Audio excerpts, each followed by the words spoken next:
so pretty much we got our front end all assembled and together. All we have to do now is Loctite all of our nuts and bolts, tighten everything down, tighten up all our jam nuts. We'll have to install the track bar when we set it down on the ground, and we can get that adjusted. And so basically this Metalcloak 2.5 Rocksports kit, basically you get springs, shocks, upper lower control arms, sway bar links, track bar, bump stops, and a shock relocation bracket. So that's pretty much what the front consists of. So that's a pretty nice system, and we'll get this all tightened up and torqued to spec with our red Loctite on everything, of course. We always Loctite everything. And then we'll move on to the back.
Guys, so we pretty much got everything done in the front, except for we don't have the sway bar links in yet, and we don't have the track bar hooked up, which we're going to do when we set this on the ground.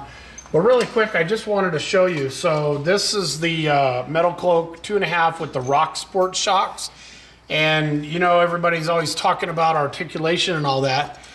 Basically, these shocks have got 12 inches of travel.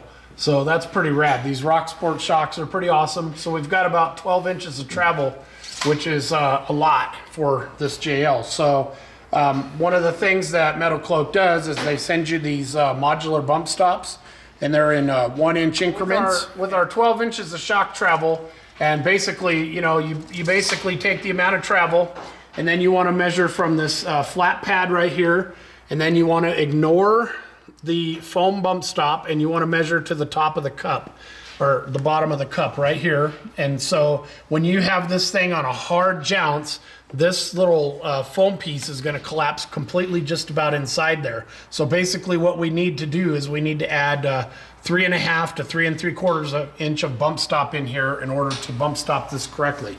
So Metalcloak gives you the option to change your travel with these modular bump stops. So we've got 4 of them here and a flat washer on the top. We're going to use a really long bolt to bolt all that together. Now, if we were to later on, say, change these shocks to a shock that wasn't quite as long, maybe even a longer travel, shorter travel, whatever, then we can come back later and we can edit these bump stops. So we could take 1 out, we could take 2 out, or I'm sure if we needed to, we could also add another one if we had to in the future. So it's kind of a nice system. But the beauty of this system, pretty much, especially if you've ever installed regular thick, tall bump stops, the beauty is you're able to slide these guys inside the coil springs, and you don't have to fight with a big, tall bump stop. So if you have a 2 or a 3 inch bump stop, you have to wrestle around with those trying to install them inside the spring while you're trying to put the springs in place. Whereas these guys, because they're set up in 1 inch increments, you can slide them all into the spring, put your washer on the top, we can stick our bolt and bolt them down, and our bump stops are all set and ready to go. Okay, so we got this all kind of assembled now with our bump stops, but one of the things I wanted to point out was Metalcloak uses the dual rate coil. They've got this wrap up here at the top that's a little bit softer, and they have this wrap down here at the bottom that's a little bit more firm. And one of the nice advantages, so we decided earlier that we had 12 inches of shock travel, Normally, if you had that much shock travel, your coil spring would be rattling around in here and it wouldn't be putting pressure on the tire when you're articulating through like bumps and up hills. But Metalcloak, with their long spring, basically this spring is still tight in here with 12 inches of droop. And so what that does for us is when we're articulating up a hill or we're going through a gully, we've still got pressure on this tire. So a lot of the suspension companies don't give you this long of a spring that you know is set up this way. And then what happens is the spring is too short, and so when you got your 12 inches of travel, your spring is actually rattling around and it can twist out of position. So this is a really nice feature of the Metalcloak springs. The other thing to show real quick, we've got our bump stops in place, and a lot of people don't understand what the bump stops do. Basically, the bump stop will stop this axle from traveling when it gets to the certain point here that we've got this set up for.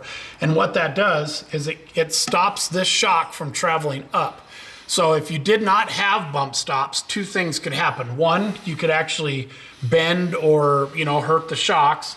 The second thing that can happen is if you didn't have bump stops, this tire would completely keep moving until it hits the fender.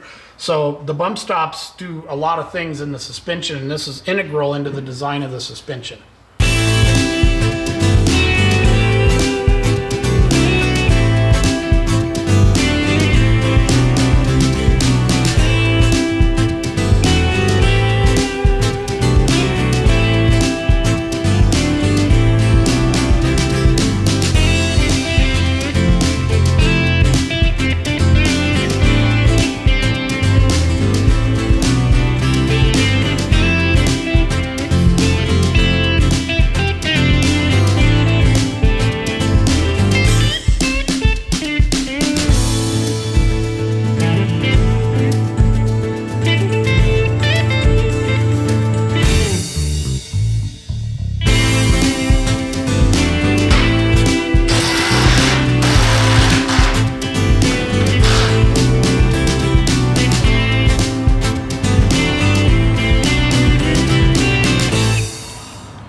So one of the things interesting when we're installing the rear Metalcloak lift with the 12-inch travel shocks, the e-brake cables have to be rerouted. And normally the e-brake cables come from up here over the cross member, right in this area here.